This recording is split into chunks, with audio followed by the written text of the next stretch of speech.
यो अस्ट्रेलियाको सिडनी स्थित विभिन्न स्थानमा बसोबास गर्ने यो कार्यक्रममा उपस्थित हुनुभएका सम्पूर्ण दाजुभाइ तथा दिदीबहिनीहरू सबैमा मेरो व्यक्तिगत तर्फबाट र नागरिक समूहको तर्फबाट हार्दिक न्यानो अभिवादन व्यक्त गर्न चाहन्छु।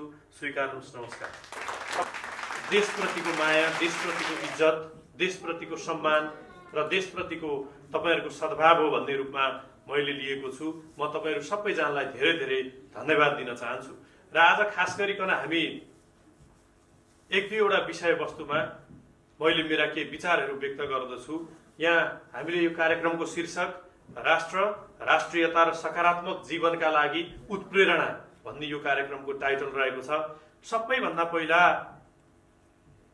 आज हामी राष्ट्रका, राष्ट्रियताका कुराहरू गर्छौँ। विभिन्न कार्यक्रमका माध्यमबाट, विभिन्न कलाका माध्यमबाट, साहित्यका माध्यमबाट, संस्कृतिका माध्यमबाट, चाडपर्वहरूका माध्यमबाट, यस्ता कार्यक्रमहरूको माध्यमबाट हामी नेपालीहरू संसारको, विश्वको जुनसुकै कुनामा रहे पनि काहीँ न काहीँ, कुनै न कुनै माध्यमका यस्ता किसिमका कार्यक्रममा हाम्रो जमघट हुनु भनेको हाम्रो देशप्रतिको माया, देशप्रतिको इज्जत, देशप्रतिको सम्मान, हाम्रो भातृत्व, हाम्रो प्रेम नै हो भन्ने सबैभन्दा प्रमुख त्यही हो। त्यही भावनाको चाहिँ यो अभिव्यक्ति हो भन्ने रूपमा मैले लिएको छु। अर्को कुरा, म विनम्रतापूर्वक के अनुरोध गर्न चाहन्छु र मैले के बुझेको छु भने, मलाई के लाग्छ भने हामी नेपालमा छौँ, नेपालमा बसेका छौँ, त्यही धुलो माटो खाएर हुर्किरहेका छौँ, काम गरिरहेका छौँ, हन्डर ठक्कर खाइरहेका छौँ। तपाईहरू पनि त्यही माटोमा हुर्केर, त्यही माटोमा बढेर यसरी परदेशमा आउनु भएको छ। चाहे हाम्रो पासपोर्टको कलर जस्तो सुकै होस्, चाहे हामी बस्ने भूभाग जुनसुकै होस्, जहाँसुकै होस्, हामी नेपालको आमाको कोख, नेपालको माटोको माया, नेपालको माटोप्रतिको प्रेम, आफ्नो बुवा आमा बाजे बराजुको संस्कार, हाम्रो भातृत्व, हाम्रो मित्रता, हाम्रो प्रेमबाट कहिले पनि हामी विमुख हुन सक्दैनौँ। हामी संसारको कुनै पनि कुनामा रहौँ, मैले देख्ने गरेको छु, चाहे हामी विभिन्न धर्मका हौँ, चाहे हामी विभिन्न जात जातिका हौँ, चाहे हामी विभिन्न भूगोलमा बसोबास गर्ने नै किन नहौँ, हामी संसारको कुनै पनि कुनामा सबैभन्दा पहिला त्रिकोणात्मक हाम्रो चन्द्र र सूर्य अङ्कित झन्डालाई उठाएर नेपाली हुनुको गौरव, हामीले त्यो गौरव गाथा हामीले सँगालेका छौँ र राष्ट्रप्रतिको सम्मान र राष्ट्रप्रतिको समर्पण हामीले सबैले कायम गरेका छौँ।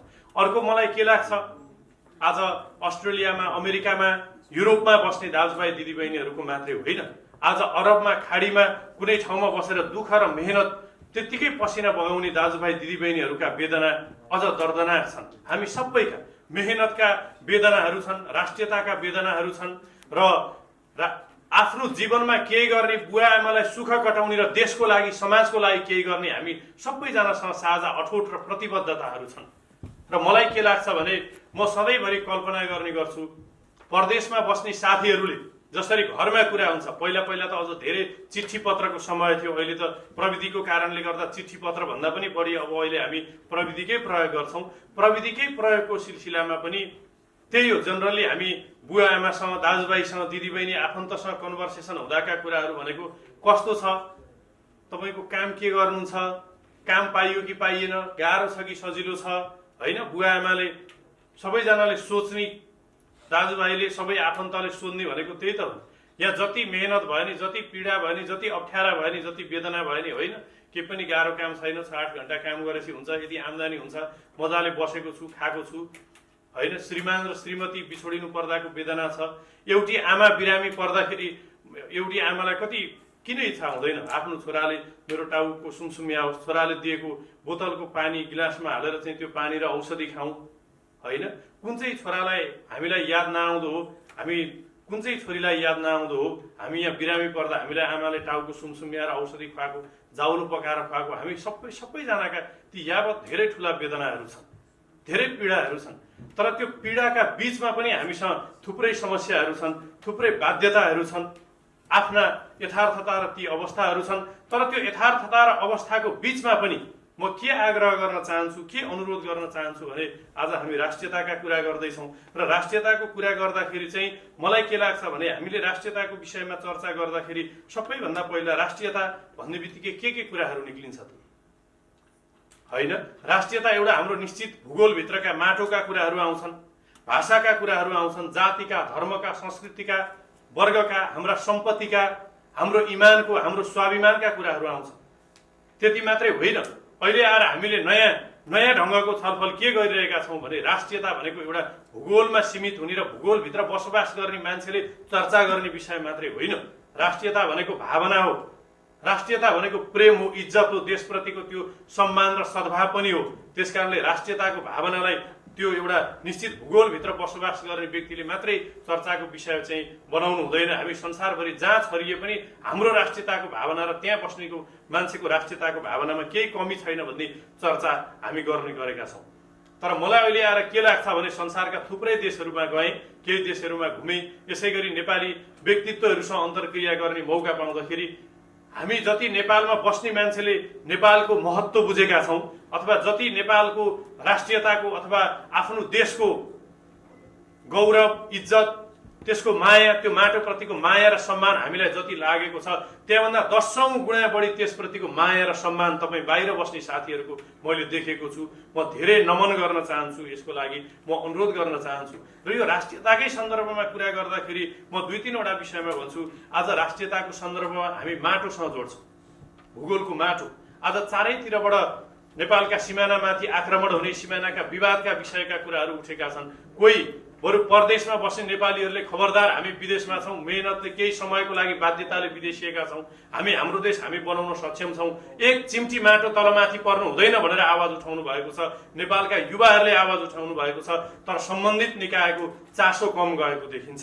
त्यसै गरी हामी भाषाका कुरा गर्छौँ, राष्ट्रियताको कुरा गर्दा भाषाको कुरा गर्छौँ। भाषाको कुरा गर्दाखेरि अहिले तपाईँ हामी सबैजनाले चाहिँ अरू कुनै विदेशी भाषालाई चाहिँ राष्ट्रिय भाषाको रूपमा मान्यता दिनुपर्छ भन्ने विषयका चर्चा परिचर्चाहरू सुनेका र त्यो सुनेको मात्रै होइन, आधिकारिक जनप्रतिनिधि भएर आएका मान्छेहरूले समेत निर्लज्ज ढङ्गबाट चाहिँ हिन्दी भाषा चाहिँ बोलीचालीमा तराईमा सबैले बुझ्छन्, त्यसकारणले राष्ट्रिय भाषाको रूपमा मान्यता दिनुपर्छ भन्ने यस्ता किसिमका कुतर्कहरू अगाडि सारेको अवस्था छ।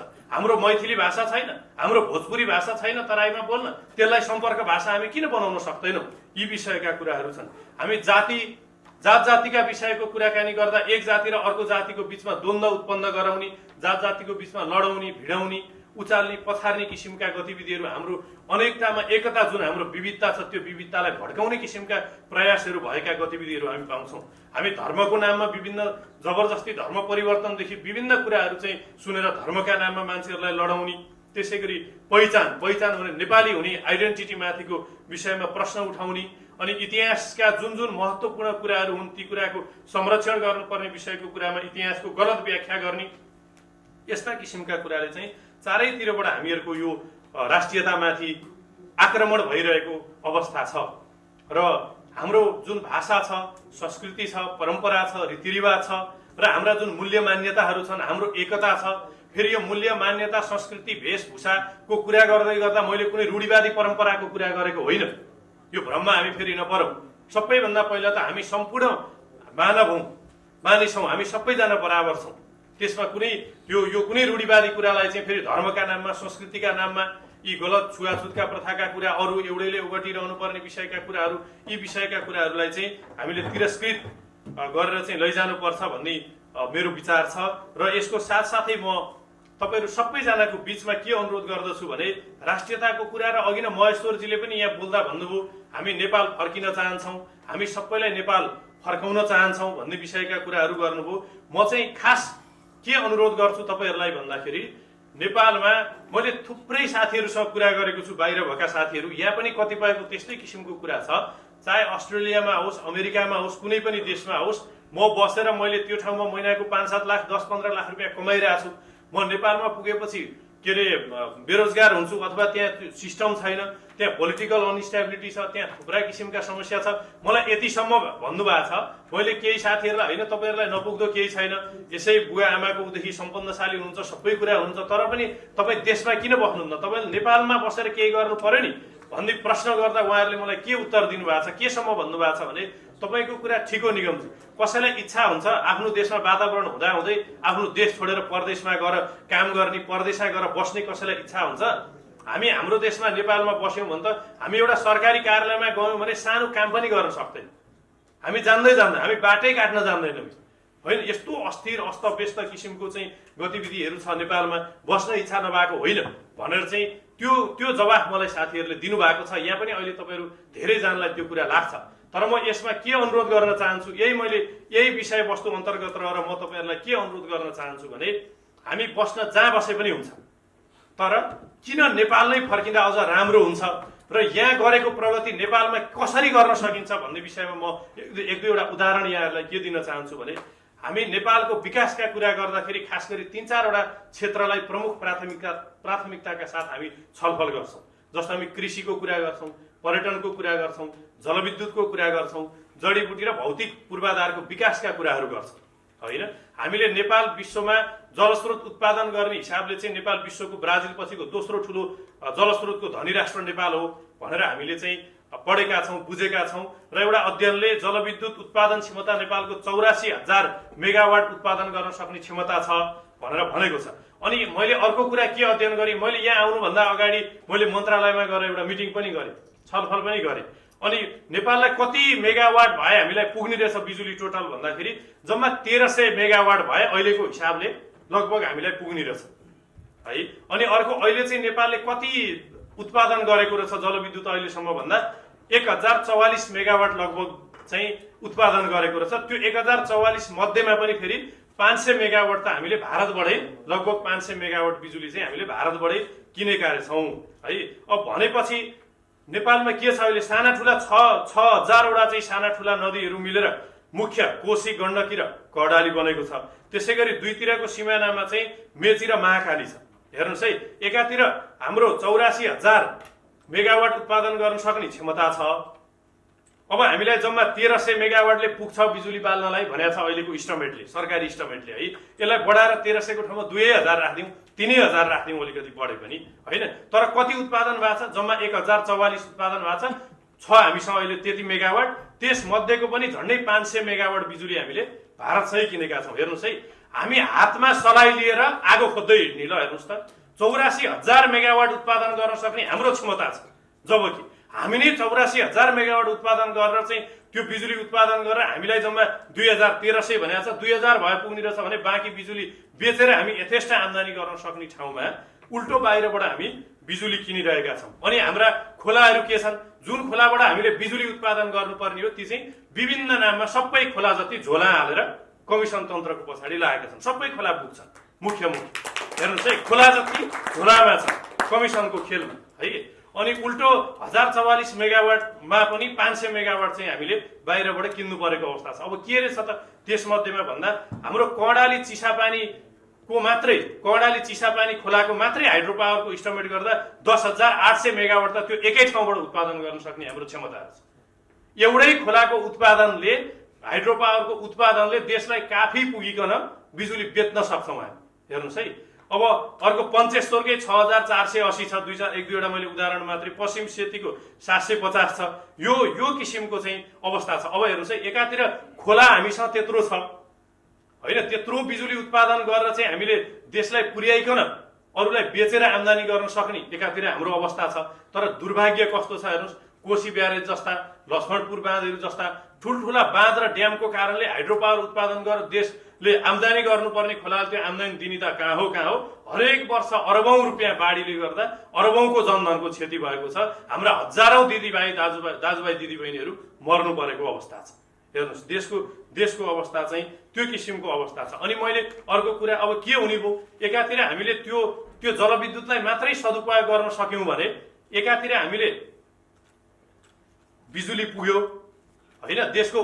अब त्यो त्यति बिजुली उत्पादन गर्दा कति लाखौं मान्छेले रोजगारी पनि पाउने भए, देशको आम्दानी पनि बढ्ने भयो भने अर्कोतिर चाहिँ हामीले अहिले के गरिरहेका छौँ भने लगभग यो गत एउटा चाहिँ आर्थिक वर्षमा हामीले 40,72,70,000 लिटर पेट्रोल चाहिँ हामीले इम्पोर्ट गरेका छौँ, आयात गरेका छौँ। त्यो त्यति पेट्रोलको मूल्य भनेको एक वर्षमा लगभग हजुरको 41,54,15,40,000 रुपियाँ रहेछ। हेर्नुहोस् है, पेट्रोलको मात्रै यो जम्मा एक वर्षको है। अनि त्यसै गरी डिजेलको, हामी डिजेलमा गयौँ भने हामीले 1,31,98,73,000 लिटर डिजेल एक वर्षमा हामीले इम्पोर्ट गरेका छौँ इन्डियासँग। यसको खर्च हामीले कति पैसा खर्च गरेछौँ भन्दा 1,06,90,90,97,13,000 रुपियाँ पैसा हामीले त्यसमा खर्च गरेका छौँ। अनि मट्टीतेल 1,96,07,000 लिटर हामीले किन्यौं। 1,66,65,95,000 पैसा त्यसमा हामीले खर्च गर्यौं। त्यसै गरी हामीले हवाई इन्धन 16,48,36,000 लिटर किन्यौं। त्यसमा 15,65,94,20,000 खर्च गर्यौं। अनि एलपी ग्यास जुन छ त्यो हामीले 31,29,28,000 किलो एलपी ग्यास हामीले किन्यौं। त्यसमा चाहिँ हामीले 30,66,96,44,000 खर्च गर्यौं। यस प्रकारबाट हामीले कुल हेर्दाखेरि चाहिँ 1,96,44,42,12,000 रुपियाँ भनेको लगभग 2 खर्ब रुपियाँ त हामीले इन्धनमा मात्रै हरेक वर्ष बुझाउँदा रहेछ। ल हेर्नुस् है, एकातिर बिजुली किन्दाखेरिको खर्च, अर्कोतिर हाम्रा खोला जति सबै झोलामा बुक भएर चाहिँ कमिसन खानी हरेक वर्ष बाढीले चाहिँ देश डुबाको डुबाई गर्ने। अनि अर्कोतिर चाहिँ अब हामीले यदि त्यो हाइड्रो पावरको हामीले राम्रोसँग सदुपयोग गर्न सक्ने भए रोजगारी पनि पाइयो। अनि यो सबै कुराहरू त अब गाडीहरू इलेक्ट्रिसिटीबाट सबै विद्युतबाट चल्ने गाडीहरू हुन्छन्। खाना बनाउनलाई विद्युतको उसले खाना बनाउन सकिन्छ, सबै काम गर्न सकिन्छ भने हामीलाई यो इन्धनको किन्नुपर्ने पैसा पनि बचत, रोजगारीको अवसर पनि, बिजुली उत्पादन गरेपछि त्यो बिजुली फेरि हामीले बाहिर पनि बेच्न पनि सक्यौँ। अब त्यस कारणले गर्दा एउटा ऊर्जाको क्षेत्रको सानो उदाहरण मात्रै मैले अलिकति बुझाउन खोजेँ। अनि अर्को कुरा चाहिँ मैले आज तपाईँहरूको बिचमा के भने अलिकति यो भाषणको तरिकाका अरू यसले गर उसले गरेन भन्दा पनि के कारणले हामी नेपाल फर्किने, किन नेपाल फर्किने त, नेपाल फर्किँदा के छ, के गर्नुपर्छ, अथवा हामी यी बसे तापनि नेपालमा कस्तो किसिमको गतिविधि गर्नको लागि चाहिँ हामीले दबाब दिने त भन्ने विषय बुझाउने गरी तपाईँहरूको बिचमा मैले छलफल गर्न खोजेँ। अर्को हामी जान्छौँ पर्यटनमा, होइन? पर्यटनको ठुलो सम्भावना, हामी विश्वको सर्वोच्च शिखर सगरमाथाको देश, विश्वका ठुल्ठुला हिमालहरू नेपालमा छन्। अनि बुद्ध जन्मेको देश, अनि बुद्ध जन्माएको देश, त्यो बुद्ध जन्मिनको लागि चाहिँ जे मेहनत गर्नुभयो त्यो नमोबुद्ध भन्ने ठाउँ पनि नेपालमै छ। अनि राम जानकी, होइन, राम सीताको देश, भृगुटीको देश, हामी थुप्रै यावत अनि हाम्रा कला संस्कृति वेशभूषा परम्पराले पर्यटनको ठुलै कुराहरू हामी धेरै सम्भावनाहरू चाहिँ अहिले हाम्रो देशले बोकेको छ। अब यसमा के रहेछ भने अहिले लगभग विश्वको जनसङ्ख्या चाहिँ 7.6 बिलियन चाहिँ लगभग, अब अलिकति डाटा दिनदिनै तलमाथि भइरहेको हुन्छ, लगभग विश्वको जनसङ्ख्या भनौँ 7 अर्ब 60 करोड हाराहारीको विश्वको जनसङ्ख्यामा बुद्ध धर्म मान्ने मान्छे मात्रै 1.6 बिलियन भनेको लगभग अब 1 अर्ब 60 करोड प्लस भनौँ न, भनेको झन्डै अब यो त्यो 60 करोडमा अलि तलमाथि हुँदा 22% मान्छे, अहिले पछिल्लो डाटाले चाहिँ विश्वका कुल मान्छे मध्ये झन्डै 22% मान्छे चाहिँ बुद्धिस्ट छन् भनेर भनेको छ। अनि त्यसमा चाहिँ हिन्दू 1.1 बिलियन भनेको 1 अर्ब भन्दा बढी चाहिँ हिन्दू छन्। अब यसमा के हुँदो रहेछ भने बुद्ध जन्मेको देश, होइन, बुद्ध जन्माउने यो कारणले बुद्ध जन्मे भन्ने पनि प्रमाण हामीसँग हाम्रै देशमा स्वदेशमा भएको। अब त्यो बुद्ध जन्मेको ठाउँ हेर्न दर्शन गर्न आउने मात्रै धर्मावलम्बी हामीसँग कति हुन सक्नुहुन्छ, होइन? हामीले मार्केटिङ गर्न सक्यौँ भने पशुपतिनाथ हामीसँग छ, राम जानकी हामीसँग छ, धेरै हिन्दू धर्मावलम्बीको पनि चाहिँ आस्थाको केन्द्रहरू छ। अनि फेरि अर्को राम्रो चाहिँ अर्को पोइन्ट के रहेछ भने यो टोटल यस प्रकार 7.5 अर्ब भन्दा बढी जनसङ्ख्या भएको ठाउँमा चाहिँ अब 2.7 बिलियन भनेको 2 अर्ब 70 करोड चान्चुन जनसङ्ख्या चाहिँ हिन्दू र बुद्धिस्ट मात्रै भएको हामीसँग एउटा कारण छ। अर्को पर्यटनको कुरामा जाँदाखेरि हामीसँग दुईटा विशाल विशाल छिमेकी देशहरू दुईतिर छन्। चीनको जनसङ्ख्या 1 अर्ब 40 करोड 29,56,796 भनेर पछिल्लो छ, होइन? अब यसमध्येको 80% बुद्धिस्ट छ। हेर्नुहोस् है, चीनको कुल जनसङ्ख्याको 80% बुद्धिस्टहरू छन्। त्यसै गरी भारतको 1 अर्ब 34 करोड 95,88,923 मा यो 2017 को उसमा 79% हिन्दू छन् भन्दाखेरि चीन र भारतको जनसङ्ख्या जोड्दाखेरि 2 अर्ब 76 करोड 25,45,719 चाहिँ हुने रहेछ। यसरी यस प्रकारले हामीले हेर्दाखेरि चाहिँ दुईतिरको, एकातिर संसारभरिका हिन्दू र बुद्धिस्टको जनसङ्ख्याको कुरा गरौँ, अब त्यसमा पनि सबभन्दा बढी भारत र चीनको भयो। अर्कोतिर भारत र चीनको मात्रै जनसङ्ख्या जोड्दाखेरि झन्डै विश्वको चाहिँ 1/3 जनसङ्ख्या पुग्छ, होइन? त्यति पुग्दाखेरि हामीले त्यो 1/3 त्यो जनसङ्ख्याको 1% मात्रै त्यो बुद्धिस्ट, हिन्दू र त्यो र अन्य भनौँ न विभिन्न चिज हेर्न चाहने अन्य मुलुकका मान्छेहरूलाई मात्रै भित्र्याउँदाखेरि जम्मा 1% पर्यटक मात्रै हामीले त्यसरी आकर्षित हुने मात्रै हामीले भित्र्याउन सक्दाखेरि पनि लगभग 3 करोड पर्यटक हामीले वर्षमा 3 करोड सजिलै भित्र्याउन सक्ने अवस्था देखिन्छ। 0.5% मा मात्रै जाँदाखेरि पनि 1.5 करोड चाहिँ भित्र्याउन सकिन्छ। जब टोटल 100% मा 0.5% पनि काम गर्न सक्ने तागत बोकेको छैन भने त्यस्तो मान्छेहरू त के सरकारमा बनेर आउने त नि? जोसुकै आए पनि, जोसुकै पार्टीको आए पनि, पार्टीसँगको विषयको कुरै भएन हैन। 100% डेलिभर दिन सक्छु भन्ने ग्यारेन्टी बोक्न सक्ने मान्छे चाहियो नि अब त हैन। 50% मात्रै त्यो दिन सक्यो भने त्यसको कायापलट हुन्छ। यी मैले भनिसकेँ, डाटाले नै बोल्छ। 1% मात्रै काम हुँदाखेरि पनि 50-60 लाख 1 करोड मान्छेले रोजगारी पाउन के पनि गाह्रो छैन। अनि अर्को कुरा के रहेछ भने एउटा पर्यटक आउँदाखेरि सरदर 13 दिन बस्ने रहेछ। फेरि अर्को हाम्रो विशेषता के छ, संसारमै एउटा यस्तो हाम्रो देश होला जहाँ हिमाल पनि छ, पहाड पनि छ, तराई पनि छ हैन। हामी मजाले हिमाल चाहिँ देखाउने, विभिन्न ट्रेकिङ गराउने, लुम्बिनी लिएर जाने, तराई घुमाउने, रामजानी, अनि अरू फेरि हामी कोही हिन्दू छौँ, कोही क्रिस्चियन छौँ, मुसलमान छौँ हैन।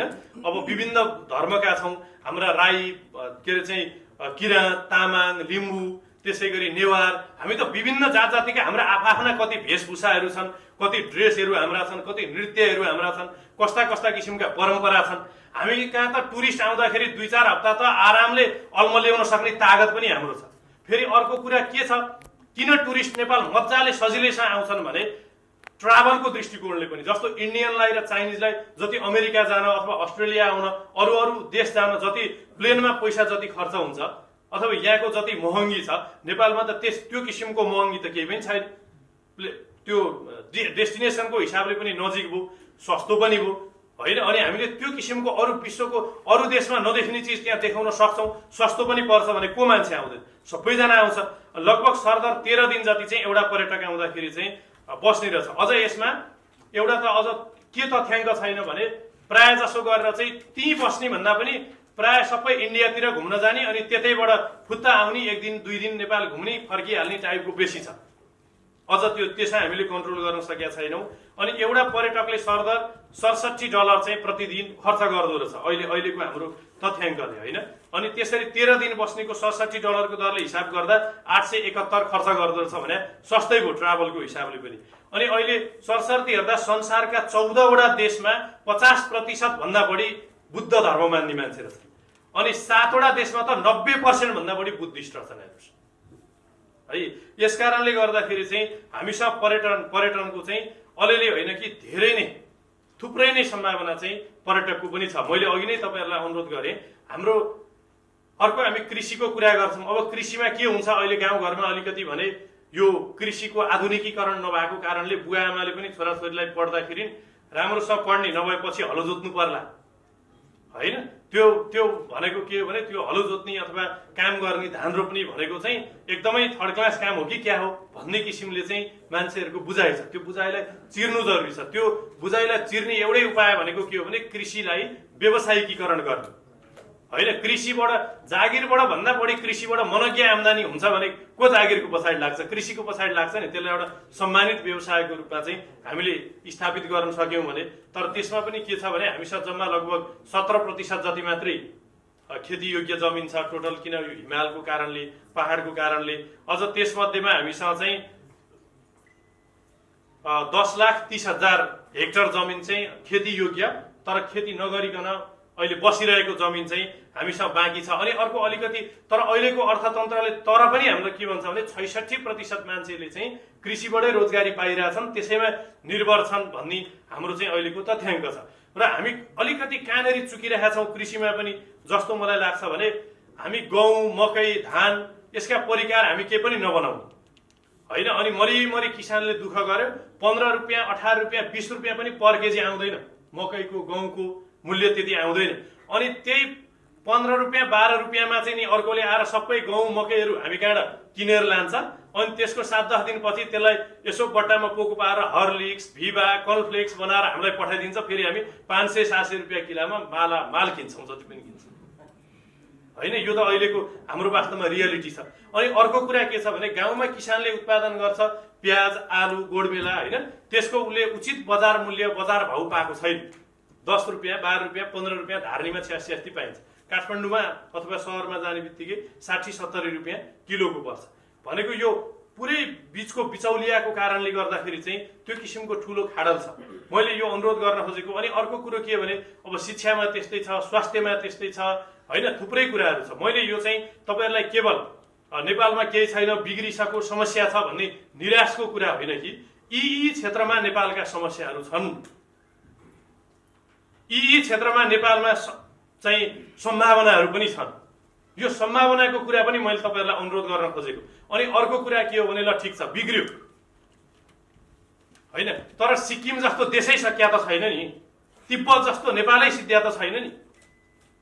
अस्ति म भुटान के अरे झापा जाँदाखेरि मैले एकजना त्यहाँ भुटानी शरणार्थीलाई भेटेँ। उसको केही माग छैन, जीवनमा अरूलाई केही पाउनु छैन, उसको एउटै कुरा थियो, म भुटान मलाई भुटान फर्किने व्यवस्था मिलाउनु पर्यो। किन तपाईँलाई भुटान फर्किने व्यवस्था भने मलाई भुटानमा गएर मेरो माटोमा मर्न मन छ, एकचोटि भुटानी बनेर मर्न मन छ। हेर्नुहोस् आजको दिनमा राष्ट्रियताको महत्त्व कति छ भन्ने कुरा त त्यो सिक्किममा अथवा तिब्बतियन अथवा त्यो फेरि यसा कुनै देशको उसको विषयको कुरा गर्न खोजेको होइन। देशले वान चाइना पोलिसीमा नेपालप्रतिको प्रतिबद्धतामा हामी सबैजनाको प्रतिबद्धता छ। अरू सबै राष्ट्रिय अन्तर्राष्ट्रिय कुरामा सरकारको कुरामा सबैको कमिटमेन्ट छ। तर खालि मैले एउटा उदाहरण दिएर बुझाउन खोजेको कुरा के मात्रै हो भने राष्ट्रियताको महत्त्व चाहिँ हामीले बुझ्नु पर्यो। र अहिलेसम्म हामीसँग सबैभन्दा ठुलो अवसर के छ, हाम्रो दुर्भाग्य समस्या के छ भने देश बन्न सकेको छैन। देशमा धेरै समस्याहरू छन् होइन, सिस्टममा छैन, ट्र्याकमा छैन, धेरै अस्तव्यस्त छ, त्यो एकदम यथार्थ हो। तर सम्भावना हामीले के बुझ्नु पर्यो भने तर देश सिद्धिएको छैन है, नेपाल त छ नि। अर्को कुरा हामीले आजको दिनमा संसारको कुनै पनि कुनामा बस्ने नेपालीले प्रतिबद्धता गर्नुपर्ने विषय भनेको के हो आजको दिनमा भने नेपाल भन्ने देश हामीले एकीकरण गरे हो र? हामीले 2224 राज्यमा लाग्दै गरेर जोडेर नेपाल भनेर हामीले नाम राख्या हो र? होइन नि, हाम्रा पिता पुर्खा बाजे बराजुहरूले गर्नु भएको कुरा हो नि त्यो, होइन? हामीले कुनै नेपालको ठुलो त्यस्तो चाहिँ एउटा भनौँ न कुनै प्रजातन्त्र लिएर आउने टाइपको अथवा नेपालको नाम राख्ने टाइपको, नेपालको सिमाना बढाउने टाइपको गौरव गर्ने कुनै काम गर्न सकेका छौँ अथवा त्यसरी देश बनाउँदा मर्ने शहीद हुने सौभाग्य हामीले पाएका छौँ र? त्यो सौभाग्य त हामी कसैले पनि पाएका छैनौँ। तर एउटा सौभाग्य र एउटा साझा प्रतिबद्धता हाम्रो आवश्यकता के हो भने देशमा समस्या छ तर त्यसको समाधान पनि छ, सम्भावना छ। त्यसकारणले गर्दा यसले गर्दैला कि उसले गर्दैला कि त्यसले गर्दैला कि भनेर अब हामी बस्नु भएन। हामी सबैजनाले यो मेरो दायित्व, मैले गर्नुपर्छ देशको लागि भन्ने प्रतिबद्धता हामीले लिनु पर्यो र हामीले त्यस्तो किसिमको सशक्त टिमवर्क बनाउनु पर्यो। त्यो टिमले मात्रै, त्यस्तो किसिमको सोचले मात्रै, त्यस्तो किसिमको विचारले मात्रै मुलुक बन्न सक्छ। अर्को सम्भावना र आशाको विषय के छ भने आज नेपालको एउटा कुना कन्दरामा हामी सबैजना भएको भए त्यहाँ बसेर हामीले चाहिँ कुरा गरे, यसरी टावर टिप्छ अरे, यसरी फोनमा कुरा हुन्छ अरे, कम्प्युटरले यसो गर्छ अरे अथवा रोबोटले यसो गरिसक्यो अरे, यत्रा ठुला विशाल रोड बन्न सक्छन्, यत्रा गगनचुम्बी महलहरू बन्न सक्छन्, होइन, यत्रो विशाल एयरपोर्ट हुन सक्छ, यति आम्दानी हुन सक्छ भन्ने कुरा गरे भए एका देशको कथा भने जस्तो हुन्थ्यो।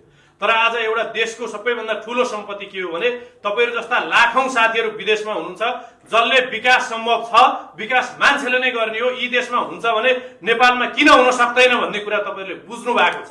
त्यसकारणले गर्दा यो इफोर्टलाई, यो सोचलाई र यो बुझेको कुरालाई नेपालको लागि उतार्नको लागि जरुरी छ। र हामी सबैजनाले एकचोटी के भने अलिकति हामी सबै चाहिँ आफ्नो व्यक्तिगत स्वार्थमा बढी हुने, अलिकति नेतागिरी मात्रै बन्ने टाइपको प्रवृत्ति अलि बढी छ। हामी सबैले, इभन मैले पनि, अर्कोले पनि, जोसुकैले, हामी सबैले एकचोटी सच्चा नेपाली भएर बाँच्न सिकौं, सच्चा नेपाली भएर बाँचौं। र अन्त्यमा धेरै समय पनि छैन, म के आग्रह गर्न, अनुरोध गर्न चाहन्छु तपाईहरुलाई भने सबैजनालाई चाहिँ, हामी सबैजनालाई हैन, म के अनुरोध गर्छु, विदेशमा भएका, यहाँ मात्रै हैन संसार भर भएका साथीहरुलाई के अनुरोध गर्न चाहन्छु भने मैले फेसबुकबाट, इन्टरनेटबाट, न्यूजबाट देखेको छु तपाईहरुको बीचमा यसैगरी जसरी आज हामी यो कार्यक्रममा आयौं, प्रधानमन्त्रीज्यूहरू, पूर्व प्रधानमन्त्रीज्यूहरू, मन्त्रीज्यूहरू, विभिन्न पार्टीका नेतागणहरू, सबैजना व्यक्तित्वहरू यसैगरी आउनुहुन्छ, साक्षात्कार गर्नुहुन्छ, अन्तर्क्रिया गर्नुहुन्छ।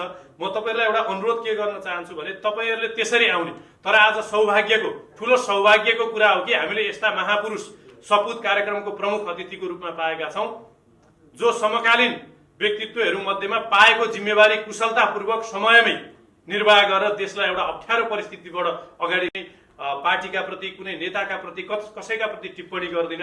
सबैका प्रति मेरो अत्यन्तै ठुलो सम्मान छ।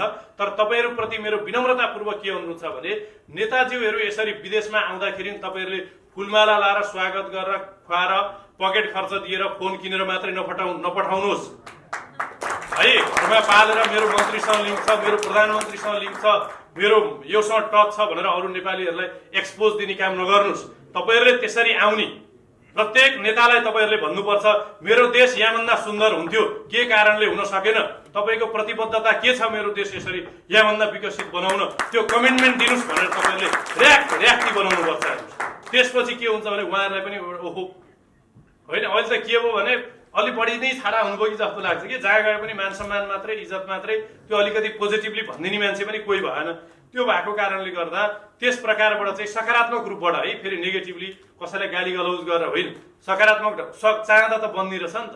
त्यो भएको कारणले त्यस प्रकारले गरिदिनु होला भन्ने अनुरोध गर्दै यो किसिमको आह्वान, यो किसिमको अनुरोध हामी नेपालका 77 जिल्ला, अहिले पछिल्लो समयमा 77 जिल्ला भएको छ, यसको साथै संसारभर जहाँ जहाँ नेपालीहरू बढी हुनुहुन्छ ती सबै नेपालीका बीचमा गएर यस्तो किसिमको क्याम्पेन गर्नको लागि नागरिक समूह र स्वाभिमानी समूह जसको नेतृत्व अहिले चर्चित पत्रकार आदरणीय व्यक्तित्व प्रेम मानियाज्यूले गर्नुभएको छ, यो नागरिक समूह र स्वाभिमानी समूहले एउटा नयाँ स्वाभिमानी क्याम्पेन चलाएर चाहिँ यो किसिमको अभियान हामी विश्वव्यापी रूपमा चाहिँ लिएर जाँदैछौँ। यसमा तपाईहरु सबैजनाको पनि साथ सहयोगको मैले अपेक्षा गरेको छु र यसै गरी विदेशबाट नेपाल गएका धेरै व्यक्तित्वहरूले देशको लागि उदाहरणीय काम गरिरहनु भएको छ। रवि लामिछाने नै एउटा उदाहरणको लागि तपाईँ हाम्रो लागि काफी हुनुहुन्छ होइन। त्यो भएको कारणले तपाईहरुबाट पनि देशको लागि माटोले धेरै अपेक्षा गरेको छ। मैले जहिले पनि भन्ने गरेको छु, नेपाली भइयो जन्म्यौं त्यही माटोमा लड्ने बढ्ने गरेर हुर्केर बढेर यत्रो भइयो भने देशको लागि हामीले के दिउँ त होइन। माटो त बोल्दैन नि मलाई यसो गर भनेर। त्यसकारणले हामी सबैजनाले छातीमा हात राखेर माटो समाएर छोएर एकचोटि सोचेर हामीले विचार गरेर आफ्नो माटोलाई सोचेर एकचोटि हामी सबैले विचार गरौँ। माटोले कहिले पनि आफू माग्दैन, माटोलाई दिनुपर्छ। त्यसकारणले हामीले के दिन सक्छौँ एउटा सोचौँ, कल्पना गरौँ। तपाईहरु सबैजनालाई आफ्नो व्यस्तताको बावजुद, अमूल्य समयको बावजुद आइदिनु भयो। सबैजनालाई धेरै धेरै धन्यवाद र यो आयोजक संस्थाका अध्यक्षज्यू लगायत सम्पूर्ण टिमका साथीहरूलाई पनि धेरै धेरै धन्यवाद र यहाँ यो कार्यक्रममा कोर्डिनेट गरिदिनु हुने आदरणीय रामु भण्डारी सरदेखि सम्पूर्ण तपाईहरु यहाँ यो टिमका साथीहरू, महेश्वरजी, हाम्रो विदुर सापकोटा सर, सबैजनालाई म धेरै धेरै धन्यवाद दिँदै म मेरो भनाइ यहीँ अन्त्य गर्छु। हस्, धन्यवाद, नमस्कार।